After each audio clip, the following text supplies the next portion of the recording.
নেয়ামত আপনাকে কোনটা আপনাকে শোনায়? আল্লাহ পাক রব্বে কায়নাত এখন যে রাত্রির সময়, এই রাত্রের সময় যদি না আসতো, মানুষ পাগলের মতো সাইকেলে, মোটর বাইকে বিভিন্ন কর্মে রত থাকতো, কৃষক কৃষি কাজে লিপ্ত থাকতো, ব্যবসায়ীতে লিপ্ত থাকতো, বিভিন্ন যারা কাজ রত আছে সেই সমস্ত আপন কাজে রত থাকতেন। খোদার বড় দয়া হলো, যেমন আপনার ব্যাটারির চার্জ যদি নষ্ট হয়ে যায়, শেষ হয়ে যায়, আবার তাকে চার্জ দিতে হয় পুনরায় তাকে আবার জীবিত করার জন্য। মানুষ যদি 24 ঘন্টায় যদি আজকে কৃষি কাজে রত থাকে, মানুষ যদি আজকে 24টা ঘন্টায় যদি পড়ায় রত থাকে, মানুষ যদি 24টা ঘন্টায় যদি আজকে ব্যবসায় রত থাকে, মানুষ যদি আজকে নিজ নিজ কর্মে যদি রত থাকে, বোঝা যাবে সেই মানুষ একদিন হ্যাং হয়ে যাবে। হবে না? মানুষ একদিন হ্যাং হয়ে যাবে, দাঁড়িয়ে যাবে, অকজা হয়ে যাবে, কারণ তার কাজের মধ্যে একটা অনীহা জন্মাবে। তার দ্বিতীয় দিনে কাজ কিভাবে আবার মনোযোগ হয়? আল্লাহ পাকের দয়া হলো, মায়া হলো, অনুগ্রহ হলো, আল্লাহ পাক রব্বে কায়নাত আমাদের ব্যাটারি চার্জ করার জন্য রাত্রি এনে দিন। তোমরা আপন বিছানায় শয়ন করে যাও।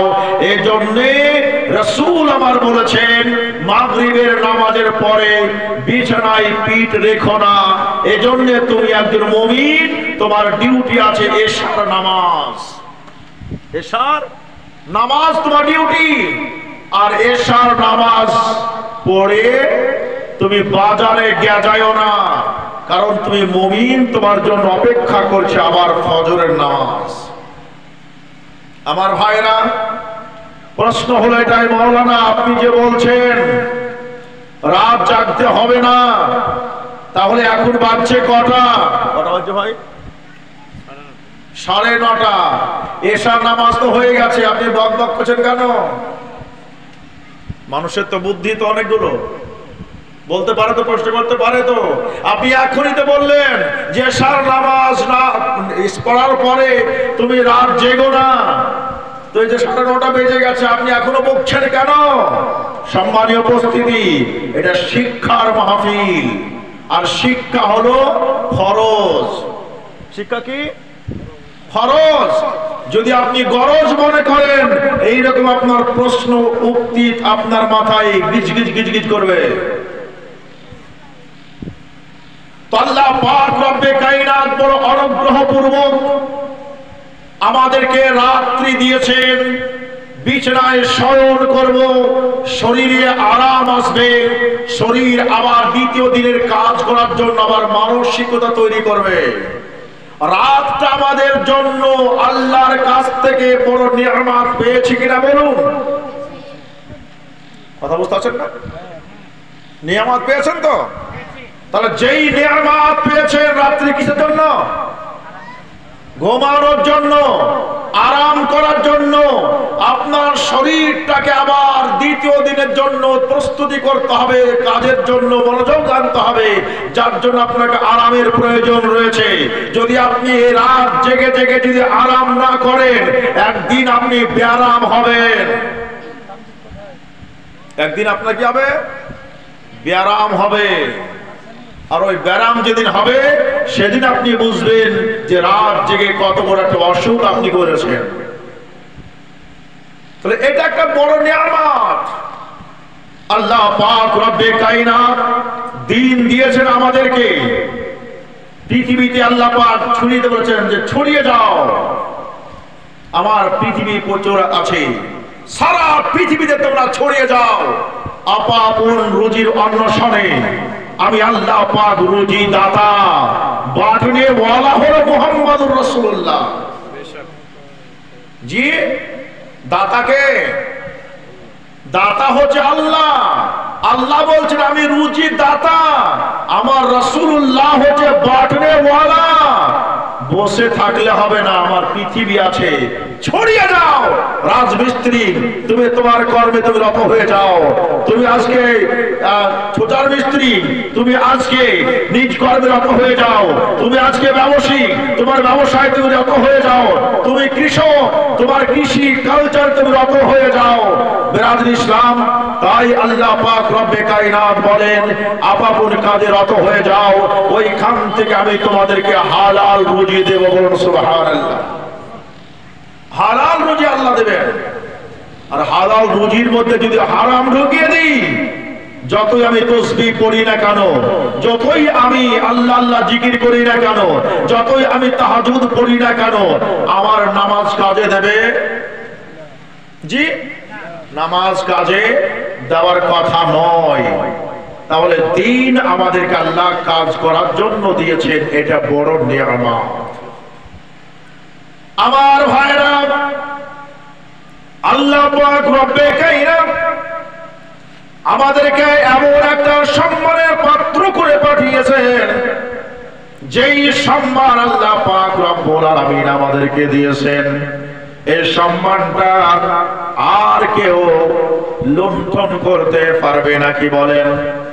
সম্মান যদি নিতে হয় তাহলে আপনাকে সম্মান দিতে হবে। সম্মান আসমান থেকে আসে না, নিজের ব্যবহার ভালো করা লাগবে। যদি আপনার ব্যবহার ভালো হয়, আপনি যদি কাউকে সম্মান দিতে শিখেন, আল্লাহ পাকের পক্ষ থেকে আপনার সম্মান বাড়িয়ে দেবে। আমার বন্ধুগণ, আমার ভাইরা, তো আল্লাহ পাক রব্বে কায়নাত আমাদেরকে এত সুন্দর সম্মান দিয়েছেন, এত সুন্দর ইজ্জত দিয়েছেন। খাতির হলো একটাই, যে আজকে আল্লাহ পাক রব্বে কায়নাত নবী পাঠিয়েছেন, তো আমাদের মধ্যে পাঠিয়েছেন। বলুন সুবহানাল্লাহ। যেই নবী আমাদের মধ্যে আসার কারণে মৌলভী সাহেব তোমাকে মৌলভী বলে ডাকেন, হাফিজে কোরআন নবী পাক সাল্লাল্লাহু তাআলা আলাইহি ওয়াসাল্লামের উপরে যে কোরআন শরীফ অবতীর্ণ হয়েছিল, ওই নবী পাকের উপরে কোরআন শরীফ অবতীর্ণ হওয়া, ওই কিতাবটাকে মুখস্থ করার কারণে নবীর সাদকাতে তোমাকে হাফিজে কোরআন বলা হয়। যেই কোরআন শরীফকে সুন্দর করে সলিত ভাষাতে যেভাবে সুন্দর করে তাজবিদের সঙ্গে কেউ যদি পড়ে দেয়, নবী পাকের সাদকাতে তাকে কারিউল কোরআন বলা হয়। বেরাদার, ওই কোরআন শরীফকে কেউ যদি বুঝে সুন্দর করে ও তাফসীর করে পড়ে, তাফসীর করার কারণে রাসূল পাকের সাদকাতে তোমাকে মুফাসসির মানুষ বলে ডেকে দেবে। আমার আল্লাহ পাক রব্বে কায়নাত আমার রাসূল পাক সাল্লাল্লাহু তাআলা আলাইহি ওয়াসাল্লামের সাদকাতে আমাদেরকে এতটা সম্মান দান দিয়েছেন। আমার আল্লাহ পাক ইচ্ছা করলে আমাদের সম্মানটাকে আবার নিয়ে নিতে পারেন কিনা? বলো, পারে কিনা? আবার আল্লাহ পাক ইচ্ছা করলে আপনার আমার সম্মানটাকে নিয়ে নিতে পারেন। এজন্য আল্লাহ পাক রব্বে কায়নাত বলেন, ওয়া তুইজ্জু মান তাশা ওয়া তুযিল্লু মান তাশা।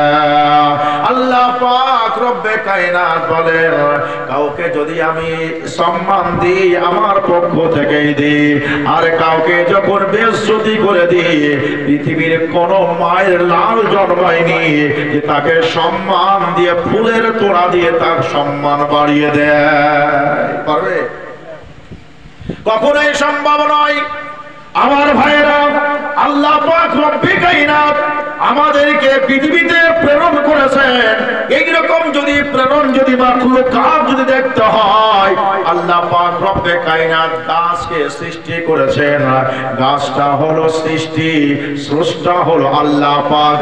গাছটা আসমান থেকে এসেছে না মাটি থেকে ফুটেছে? বলেন। জি, মাটি থেকে ফুটেছে। যে আমরা গমের ময়দা করি, ওই গমের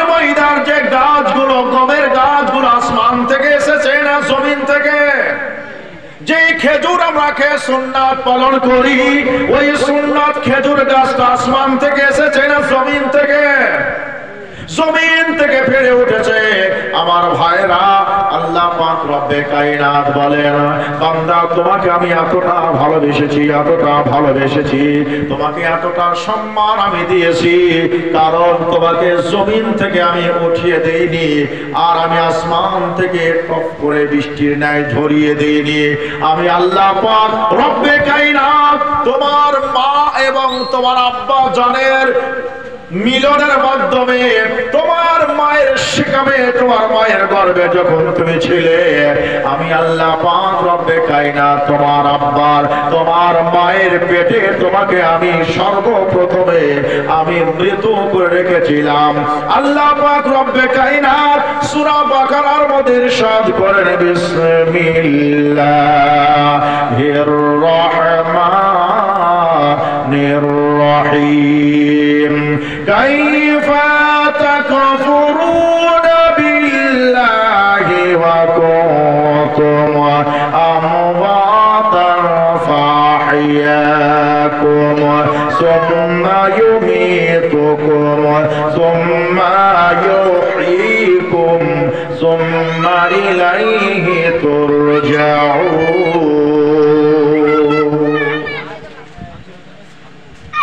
বিরাদার মুআজ্জাজ সামিঈনে কিরাম, যাও আলহামদুলিল্লাহ, বলতেছিলাম এটাই আল্লাহ পাক রব্বে কায়নাত যে কাইফা তাকফুরুনা বিল্লাহ, তোমাদের প্রতিপালককে তোমরা কেমনে অস্বীকার করবে? কেমন করে তোমরা অস্বীকার করতে পারো যে আল্লাহ পাক রব্বে কায়নাত তোমাদেরকে যখন মায়ের পেটে আনলেন, তার সেই সময় তোমরা ছিলে কি ছিল? মৃত। যখন আমরা মৃত ছিলাম, আল্লাহ পাক রব্বে কায়নাত আমাদের দেহের মধ্যে রূহ দিলেন। যখন রূহ দেওয়া হয়ে গেল, বলেন রূহ যখন দেওয়া হলো, এবার আমরা জিন্দা না মুর্দা? আল্লাহ পাক আমাদেরকে জিন্দা করলেন। যখন আমরা জিন্দা হলাম, সর্বপ্রথমে মা সংবাদ দিয়েছে আমার দাদিকে, মা জননী গো, আমার বেটা নড়াচড়া করেছে। বলে কিনা? আমার বেটা নড়াচড়া করছে, আমার বেটি নড়াচড়া করছে, ভাই বেটা হোক আর বেটি হোক, নড়াচড়া করছে। 1 মাস 2 মাস করতে করতে হঠাৎ যদি একদিন নড়া বন্ধ হয়ে যায়, মা জননীর টেনশন হয়ে কিনা? বলে বড় টেনশন হয়ে যায়। বেরাদার মুআজ্জাজ সামিঈনে কিরাম, আল্লাহ পাক রব্বে কায়নাত বলে, বান্দারে একবার খেয়াল করো, তোমাকে আমি কোন নিয়ামত দেইনি, তোমাকে কোন নিয়ামত তোমাকে আমি দেইনি? আমি আল্লাহ রব্বে কায়নাত তোমাকে যখন তোমার মায়ের গর্ভে ছিলে 10 মাস তোমাকে আমি রুজি দিয়েছি, ওখানে সেই রুজিটা তোমার মায়ের শরীরের রস তুমি শোষণ করেছো। কি করেছে? তোমার মায়ের রস, শরীরের রস তুমি শোষণ করেছ, পান করে মুখ দিয়া, ভাত রুটি খায় মুখ দিয়া।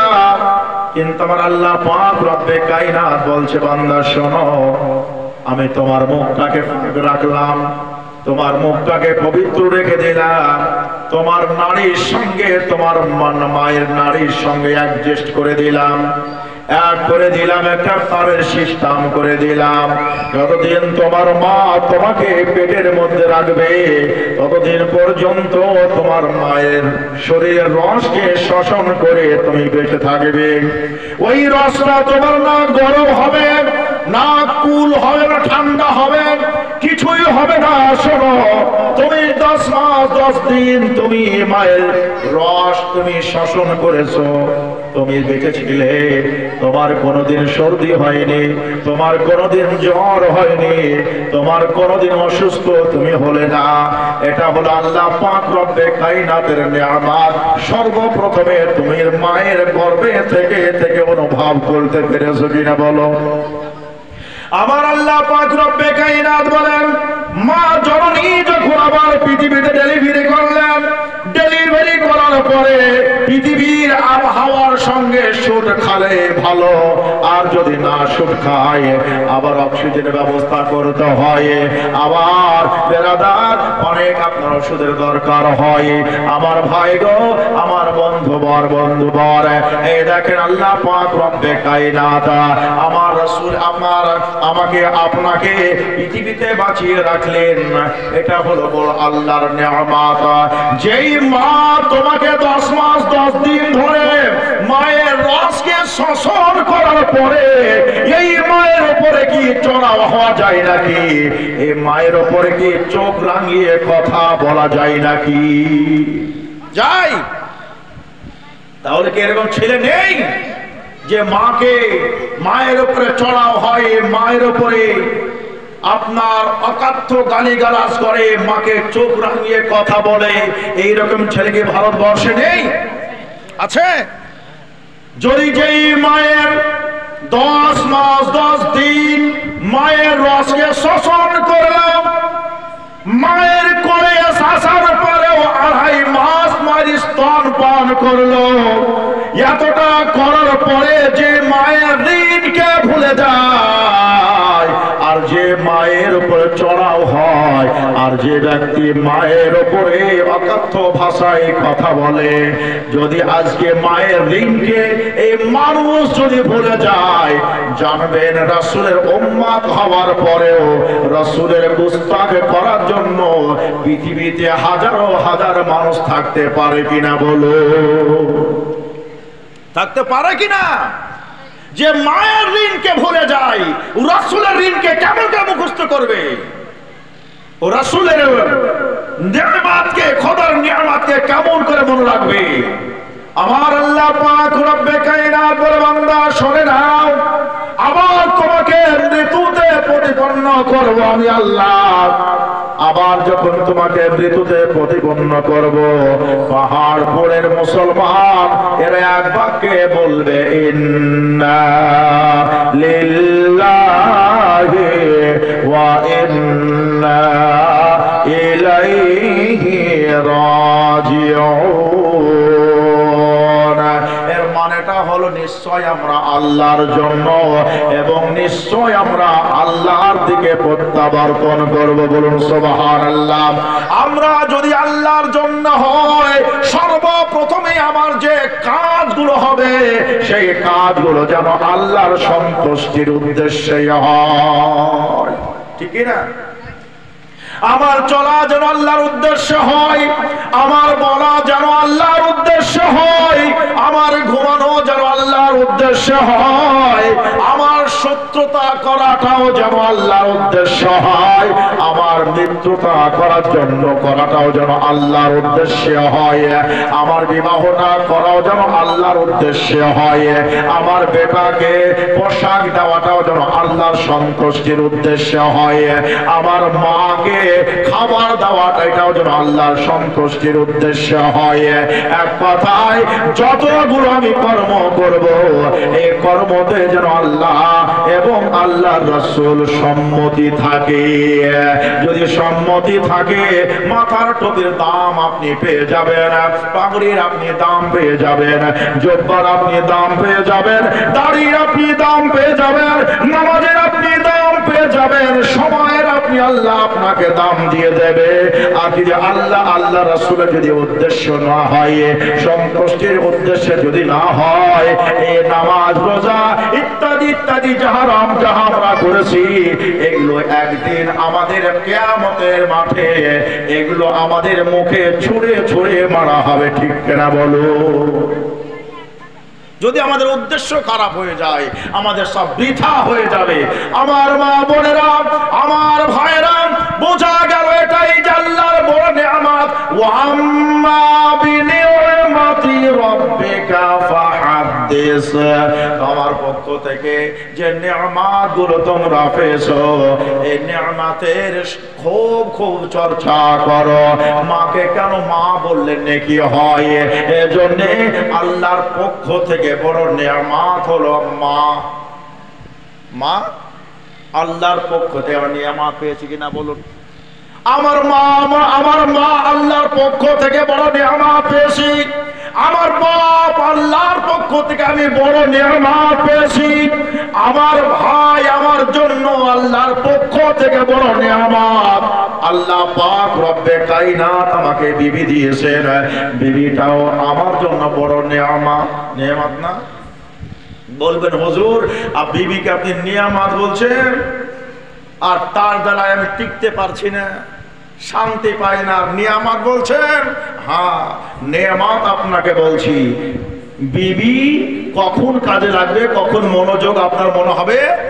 যখন আপনার শরীর অকজা হয়ে যাবে, যখন আপনার ব্যাটারি চার্জ থাকবে না, জল যখন শুকিয়ে যাবে, তখন আপনার মাথা টিপার জন্য, আপনার সেবা করার জন্য আপনার বিবি আসবে কিনা তখন দেখবে। তখন আপনার আর কেউ সঙ্গে থাকবে না, একমাত্র বিবি থাকবে। এই জন্য আপনাকে বলি বন্ধুবর, বিবিটাও আপনার জন্য বড় নিয়ামত। আমার ভাইরা, এক এক করতে যদি আপনাকে সব কিছু বলে দিই, কোরআন শরীফ এমন একটি কিতাব, এই কিতাবটা হলো সবচাইতে দামি কিতাব। এই কিতাবটা আল্লাহু আকবার, এই কিতাবটা যত সুন্দর কিতাব, এই কিতাবটা হচ্ছে মুসলমানদের বেঁচে থাকার জন্য, বেঁচে থাকার জন্য। এটা হলো গাইড বুক। এটা গাইড বুক। যেই সন্তানের গাইড থাকে না, সেই সন্তান খুব একটা ভালো হতে পারে কিনা বলেন? পারে? যার গাইড নাই তার পড়াশোনা ভালো হয় না, যার গাইড নাই তার আপনার আদব কায়দা ভালো হবে না। যেই বাচ্চাটার গাইড থাকে না, সেই ছেলেটা ভালো হবার কথা নয়। যদি ভালো হয়, আল্লাহ পক্ষ থেকে কিছু অবদান রয়েছে। আমার ভাই, আমার বন্ধুরা, আমার মা বোনেরা, বলতেছিলাম এটাই। তাহলে আল্লাহ পাক রব্বে কায়নাত এই মানব জাতির জন্য গাইড বুক হিসাবে আল্লাহ পাক কোরআন শরীফকে অবতীর্ণ করলেন। আল্লাহ পাক রব্বে কায়নাত সূরা বাকারার মধ্যে ইরশাদ করেছেন, হুদাল লিল মুত্তাকিন। জোরে বলেন সুবহানাল্লাহ, একটু মুহাব্বতে বলেন সুবহানাল্লাহ। হুদাল লিল মুত্তাকিন। অন্যত্র আল্লাহ পাক রব্বে কায়নাত বলেন হুদাল লিন্নাস। মানুষের জন্য হেদায়েত হচ্ছে কোরআন।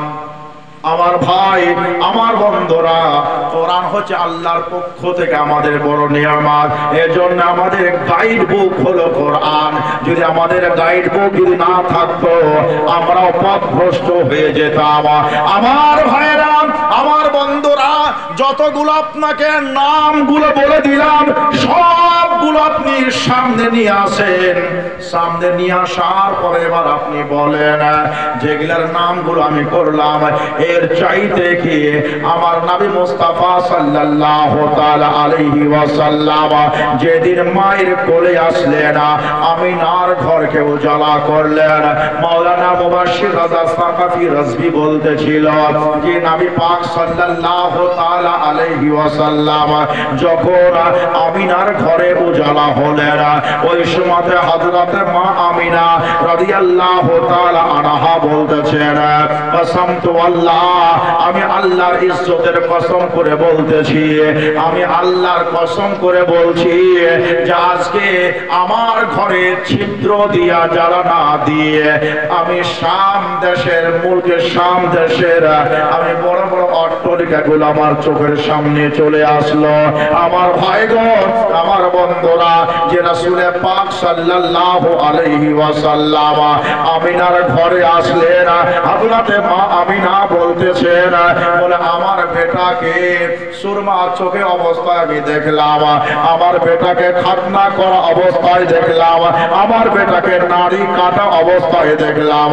আমার বন্ধুরে, আমার ভাইরা, এ রাসূল পাক পাক সাল্লাল্লাহু আলাইহি ওয়াসাল্লামের কথাটা হযরতে মা আমিনা বলতেছেন যে আমার বেটা যখন আসলো ওই বেটা দাঁড়িয়ে যায়নি, আমার বেটা বসে যায়নি, আমার বেটা সাজদারত অবস্থায় মুখটা হিলতেছে আর কি যেন বলতেছে। হযরতে আমিনা রাদিয়াল্লাহু তাআলা আনহা বলছেন আমার বেটার জুবান দিয়ে এটাই বলতেছে। আর ওই কথাটা আমার কাজী নজরুল ইসলাম বলতেছেন, কোচে মুখে শাহাদাতের, কোচে মুখে শাহাদাতের বাণী সে শোনায়,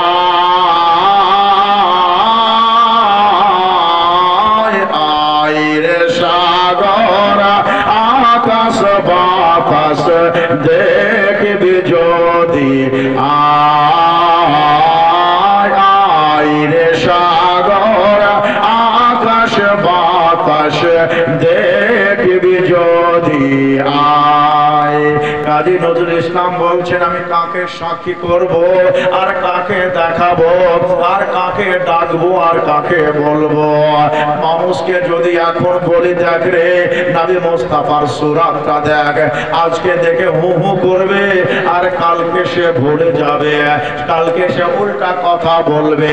এজন্য আমি এমন এক ব্যক্তিকে ডাক দিলাম, আল্লাহ পাক রব্বে কায়নাতের সৃষ্টি জগৎ, যে মিথ্যা বলে না, যে চুগলখড়ি করে না।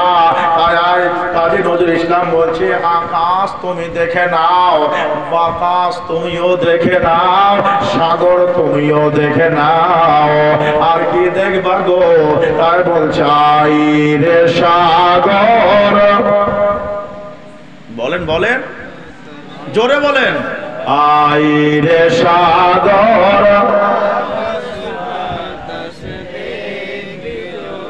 আরো মোহাম্মদ বলতে হবে, আইরে সাগর,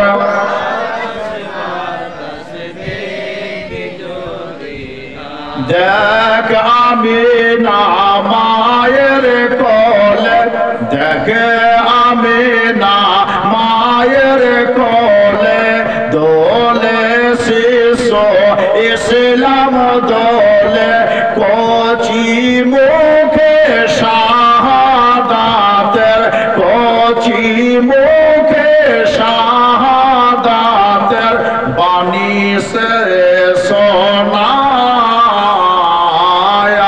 আইরে সাগর আরো জোরে বলেন, আইরে সাগর বাতাস দেখবি যদি আয়, ত্রিভুবনের প্রিয় মোহাম্মদ, ত্রিভুবনের প্রিয় মোহাম্মদ এলো রে দুনিয়ায়, আইরে সাগর আকাশ বাতাস দেখবি যদি আয়, আইরে সাগর আকাশ বাতাস দেখবি যদি আয়। ত্রিভুবনের প্রিয় মোহাম্মদ চলে এসেছে। আমার কাজী নজরুল ইসলাম এই কথাটাই বলে দিলেন, জগৎবাসীকে শোনালেন, ও জগৎবাসী শোনে নাও, শোনে নাও, যে ছেলে মায়ের 10 মাস 10 দিন গর্ভে থাকলো, 2.5 মাস পর্যন্ত স্তন পান করলো, যে ছেলে মায়ের বুকে পেশাব করলো, যে ছেলে মায়ের কোলে পেশাব করলো, যে ছেলের জন্য সারা রাত ঠান্ডাতে মা বিছানাতে আর ভিজা জায়গাতে মা ঘুমিয়ে যায়, কোন জায়গা একটা শুখা জায়গা নাই, মা বলল একটাই শুখা জায়গা, সেটা হলো আমার কলিজাটা বুকখানা। আইরে সোনা আয়, তোমাকে ডান দিকে আমি ঘুমিয়ে দেব না, এই জন্যে ডান দিকে হলো ভিজা ভিজা, বাম দিকে তোমাকে ঘুমিয়ে দেব না, এজন্যে বাম দিকটা শরীরটাও হলো ভেজা ভেজা, ঠান্ডা লেগে যাবে, জ্বর হবে, সর্দি হবে, কাশি হবে। বেটা গো, ওরে আমার সোনার লাল, তোমার যদি জ্বর হয় আমার রাতের ঘুম হবে না, তোমার যদি কাশি হয় আমার ঘুম হবে না। যে মা আপনাকে জীবন ধরে আগিয়ে নিল, সেই মাকে যদি ভুলে মায়ের উপরে যদি চোখ রাঙিয়ে কথা বলতে পারে ভারতের মানুষ, তাহলে জানতে হবে নাবির ব্যাপারে যেহেতু নাবিকেও সে দেখেনি, নাবিকে সে দেখেনি। যে ছেলেটা মাকে দেখার পরে মা নিয়ামতটা ভুলে যেতে পারে, তো যে না দেখেছে নাবিকে সে কেন বলবে না ভাই? ভুল ভাল কেন বলবে না আর কেন বকবে না? আমার বন্ধুরে, আমার ভাইরা, মনে রাখবেন আপনাকে একটা কথা বলি, রাসূল পাক সাল্লাল্লাহু তাআলা আলাইহি ওয়াসাল্লাম পৃথিবীতে আসলেন, শুধু শুধু চলে আসেন নাই, আল্লাহর পক্ষ থেকে পয়গাম এসেছিল। আগে আগে নবী যাবে না, আগে আগে ফেরেশতা যাবে, জান্নাতের হুর গেলে মারা যাবে, জান্নাতের রানীরা আগে আগে যাবে, নবী যাবে পরে। আজকে যখন এই পাহাড়পুরের বুকে আসলাম, সর্বপ্রথমে আমি গাড়ি থেকে নেমে লাল মোহাম্মদ ভাইয়ের বাড়িতে গেলাম। আমি কিন্তু ডায়ের বাড়ির ভিতরে ঢুকতে পারিনি, এজন্য পারিনি, শরিয়ত আমাকে শিক্ষাটা দিয়েছে। তুমি কেন যাবে গো? তোমার তো যাওয়া ঠিক নয়। এজন্য যে বাড়িকে চিনে সে আগে এলান করলো, হুজুর চলে এসেছে, বাড়িকে সাবধান করে দিল।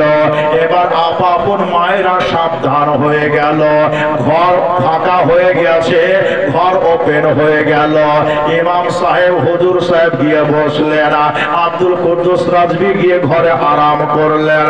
আমার ভাইরা, লাল মোহাম্মদ বাবুর বাড়িতে যদি আজকে হুজুর হয়ে আগে যেতে না পারে, আমার আল্লাহ পাকের রাসূল আসবেন আমিনার ঘরে।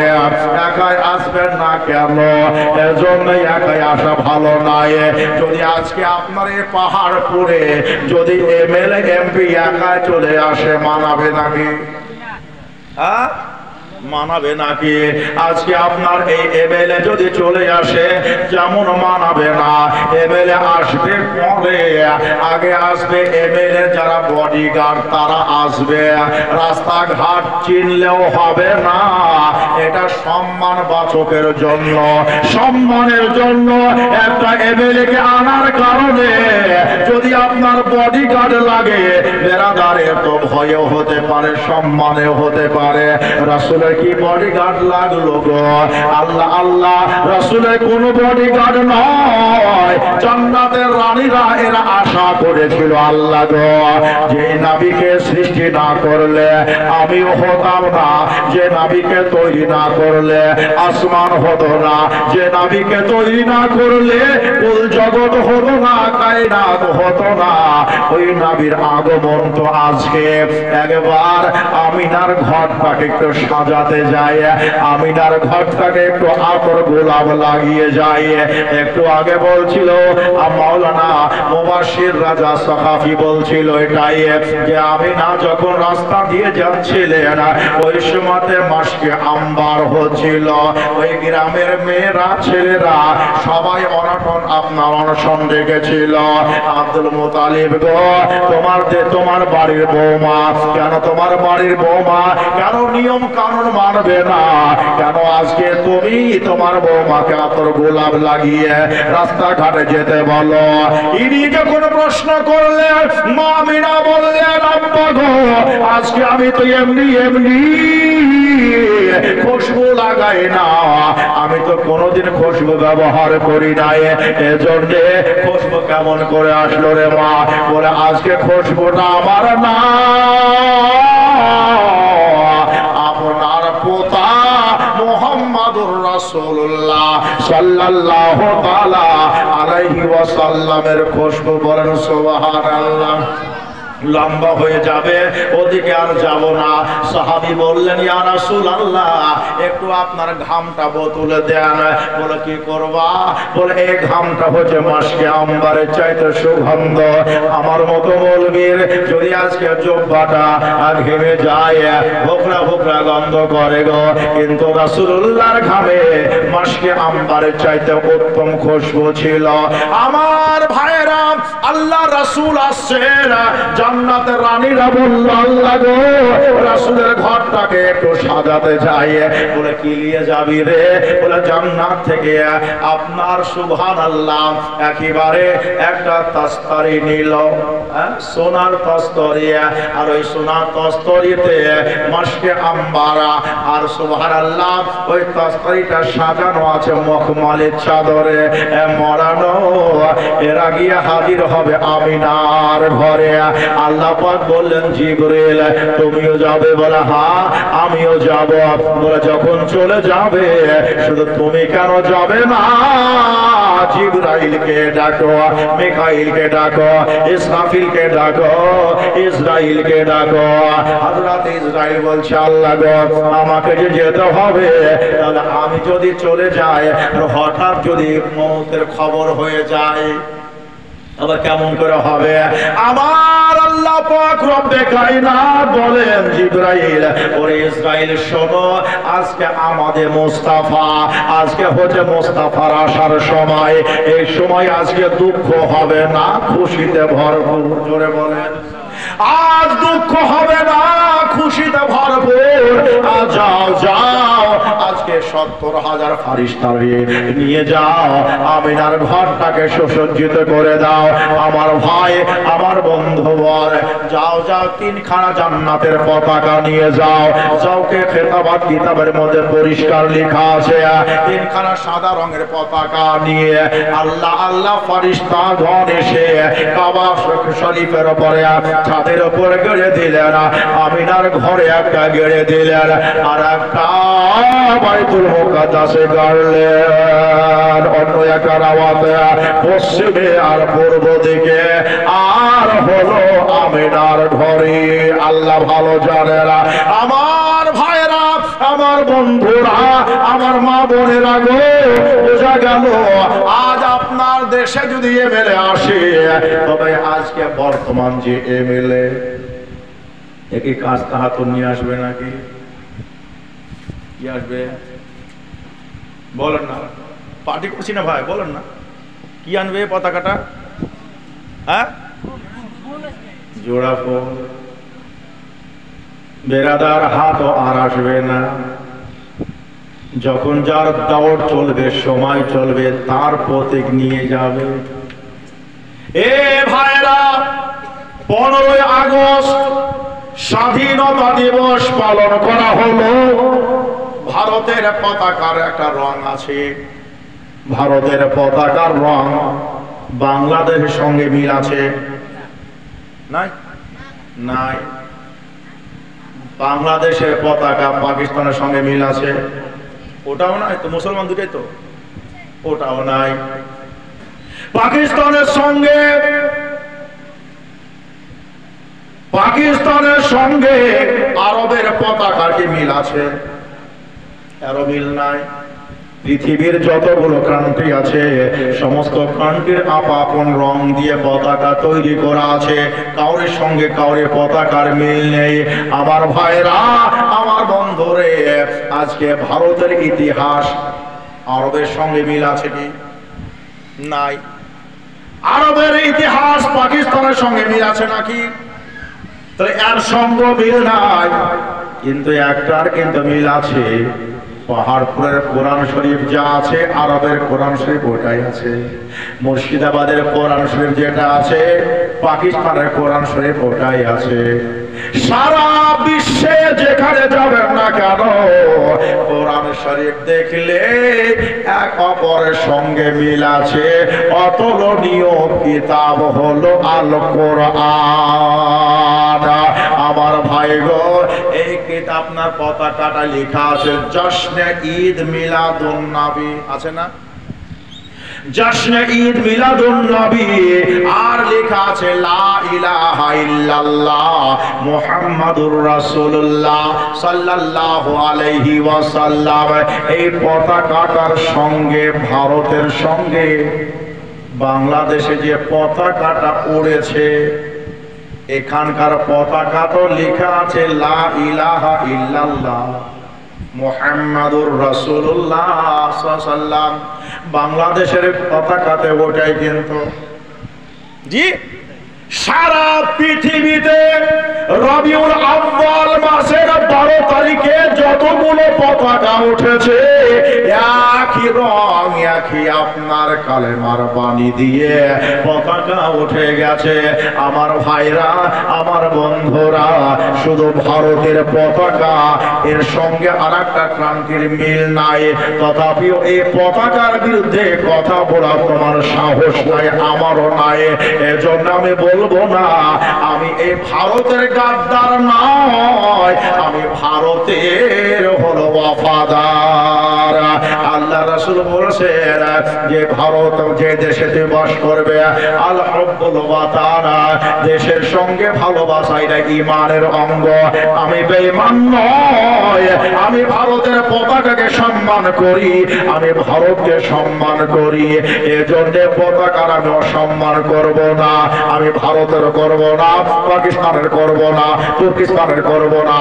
আমি কোন ক্রান্তির আমি পতাকাকে আমি দুর্ব্যবহার করব না, তাকে আমি খারাপ বলবো না। সবগুলো হচ্ছে পতাকা সম্মানের, কিন্তু সব চাইতে আল্লাহ রাসূলের পতাকা যেটা এসেছে ওই পতাকার দাম দেওয়া সম্ভব জি সম্ভব নয়। এবার বোঝা গেল পতাকা নিয়ে ফালতু মতবিরোধ করে লাভ আছে আছে ফতোয়া জিজ্ঞাসা করে আর লাভ নেই, ফতোয়া জিজ্ঞাসা করে আর লাভ নেই, আর ফতোয়ার প্রয়োজনও নেই। এজন্য যে যদি কোথাও পেয়ে থাকো যে পতাকা তোলা এটা হারাম, মাকরুহ, নাজায়েজ, গুনাহ হবে, এই শব্দ যদি কোথাও পেয়ে থাকো, আলহামদুলিল্লাহ আহলে সুন্নাত ওয়াল জামাতকে যেই প্রান্তে যেখানে দেখাবে আমরা সেখানে গিয়ে তোমাদের মতটাকে বুঝে নেব।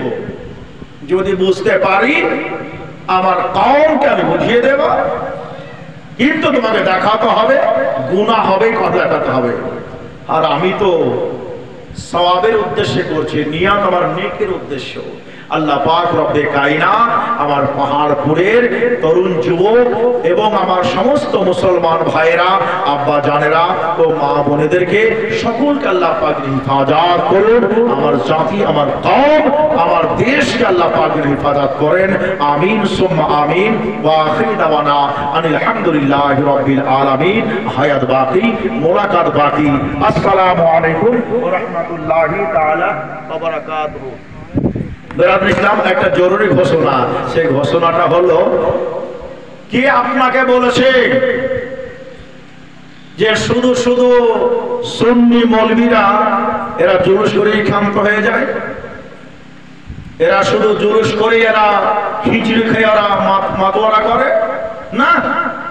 সুন্নিরা শুধু জুলুস করে ক্ষান্ত নয়, আহলে সুন্নাত ওয়াল জামাত শুধু খিচুড়ি খেয়ে ক্ষান্ত হয় না। আহলে সুন্নাত ওয়াল জামাত এরা শুধু মিলাদ কিয়াম করে ক্ষান্ত নয়, নবী পাককে মুহাব্বত করি, করেছি, করছি, করব ইনশাআল্লাহ। এর কোনো সময়সীমা নেই। তাই বিশ্ব নবীর আগমন দিবস উপলক্ষে আমরা কখনো বস্ত্র বিতরণ করি, কখনো ক্ষুধার্তকে খাবার খাওয়াই, কখনো পতাকা উত্তোলন করি, কখনো জুলুস করি, কখনো গাড়ির তেল পুড়িয়ে এক অপরকে নবীর আগমনের বার্তা মেসেজটা দিয়ে দিই, নিজের গাড়ির মোবিল পুড়িয়ে এক অপরকে নবী আসার সংবাদটা দিয়ে দিই। বেরাদর ইসলাম, শুধু এতেই ক্ষান্ত হইনি, আমরা আহলে সুন্নাত ওয়াল জামাত আমরা আরো কিছু কাজ করে থাকি, যেটা আমরা শেখপাড়া আল নূর সেবা মিশন চ্যারিটেবল ট্রাস্টের পক্ষ থেকে আগামী 21 ও 22 সেপ্টেম্বর রোজ শনিবার ও রবিবার 2 দিন আমরা বিভিন্ন ডাক্তার মহাশয়ের পরামর্শ নিয়ে তিনাদের ডেটকে ফিক্সড করে শেখপাড়া বাজার সাহেব বাজারে আমরা একটি প্রোগ্রাম করছি। বিশ্বনবী দিবস উপলক্ষে মেডিকেল ক্যাম্প ও স্বল্প মূল্যে রক্ত পরীক্ষা। আপনি আশ্চর্য হবেন যে পরীক্ষাগুলো দেওয়া আছে, যদি বাজারে করতে যান 18 থেকে 19,000 টাকা খরচ হবে, মাত্র আপনি পাবেন স্বল্প মূল্যে 2380 টাকাতে। বলুন কি করে পাচ্ছেন? এগুলো কিছু ট্রাস্টের একটা সহযোগিতা আছে, কিছু সংস্থার সঙ্গে সম্পর্ক রেখে, যেমন থ্যালাসেমিয়া একটা ক্যাম্প আছে শনিবারে, থ্যালাসেমিয়া একটা ক্যাম্প, সেটা হচ্ছে বিনামূল্যে। যদি বাজারে করতে যান 1600 টাকা আপনাকে ফিজ লাগবে, আর পরীক্ষা করতে বিনামূল্যে আপনি এখানে পাচ্ছেন। আল নূর সেবা মিশন চ্যারিটেবল ট্রাস্টের পক্ষ থেকে শনিবার থ্যালাসেমিয়া ক্যাম্প পরীক্ষা হবে বিনামূল্যে, এবং রবিবার ডাক্তার সাহেব থাকছেন, গাইনি ডাক্তার ডক্টর আমতাজ আলী সাহেব, মেডিকেল কলেজ প্রিন্সিপাল, উনি থাকছেন। তারপরে জেনারেল ফিজিশিয়ান থাকছেন ডাক্তার শামীম সরকার, আরো থাকছেন ডক্টর শরীফুল শাহ এবং ডক্টর রিজওয়ান সাহেব, আরো থাকছেন বাত রোগের জন্য চিকিৎসার জন্য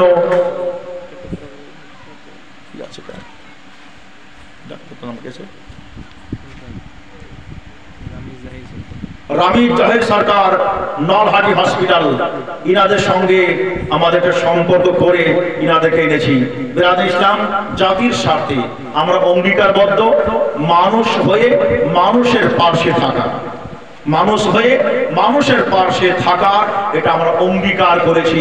কারণ আমরা মানুষ হয়ে মানুষের ক্ষতি নয়, উপকার করার চেষ্টা করতে হবে ইনশাআল্লাহ তাআলা।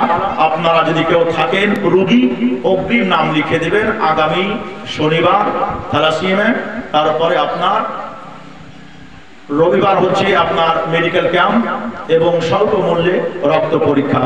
আল্লাহ পাক আমাদের সকলকে সৎ কাজে সম্মতি দান করুন। আমিন সুম্মা আমিন। ওয়া আখিরু দাওয়ানা আনিল হামদুলিল্লাহি রাব্বিল আলামিন। আসসালামু আলাইকুম ওয়া রাহমাতুল্লাহি তাআলা ওয়া বারাকাতুহু। হযরত জি ভাই, আচ্ছা আমি তো অসুস্থ ভাই, ওই জন্য ছেলেকে নিয়ে এসেছি। আমি বুঝতে পারছি, আমি একটু অসুস্থ আছি। হ্যাঁ বাবজি, আজকে অনুরোধ করো না বাবজি, খুব হলো। হ্যাঁ যাই হোক, আলহামদুলিল্লাহ। এবারে আমাদের সকলের সুপরিচিত আমার বড় ভাই হযরত মাওলানা শামসুল হুদা সাহেব রাজবি মাদাজিল্লাহুল আলী, উনি কিছু আলোচনা করছেন, আপনারা শ্রবণ করুন। তিনি ইস্তেগফার পড়ি, নারায়ে তাকবীর, নারায়ে তাকবীর, নারায়ে রিসালাত, মাসলাকে আলা হযরত, আল কোরআনের আলো, আল হাদিসের আলো, জশ্ন ঈদ মিলাদুন নবী জিন্দাবাদ।